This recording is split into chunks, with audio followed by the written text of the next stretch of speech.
Setelah sekian lama dilakukan upaya pencarian dan sempat beberapa memanggil pawang yang berbeda-beda, 2 ekor buaya akhirnya berhasil tertangkap di perairan dekat kebun milik Iskandar di Desa Air Anyir, Merawang, Bangka.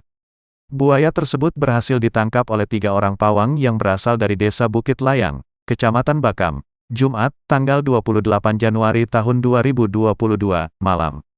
Kata Alex, ajudan Ketua DPRD Bangka yang juga ikut serta dalam upaya penangkapan itu. 2 ekor buaya tersebut diperkirakan berukuran 2 meter dengan berat sekitar 50 kg dan yang satunya berukuran kurang lebih 1 meter dengan berat sekitar 15 kg. Tadi malam sekitar jam 23 waktu Indonesia Barat awalnya dapat yang kecil. Terus sekitar jam 2 dini hari dapat lagi yang ukurannya lebih besar, ucap Alex. Alex menuturkan, penangkapan 2 ekor buaya tersebut dilakukan secara tradisional tanpa menggunakan umpan pancingan dengan hanya bermodalkan kayu serta beberapa utas tali.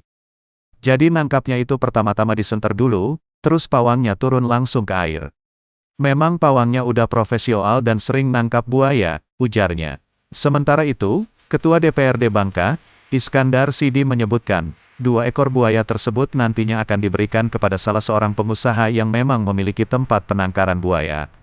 Rencananya mau kita kasih ke tempat konservasi karena enggak boleh dibunuh dan tadi ada pengusaha yang mau ngambil buat dipelihara, ucap Alex. Menurut, sebenarnya ada sekitar 4-5 ekor buaya yang menempati aliran sungai di sekitar kebun miliknya tersebut.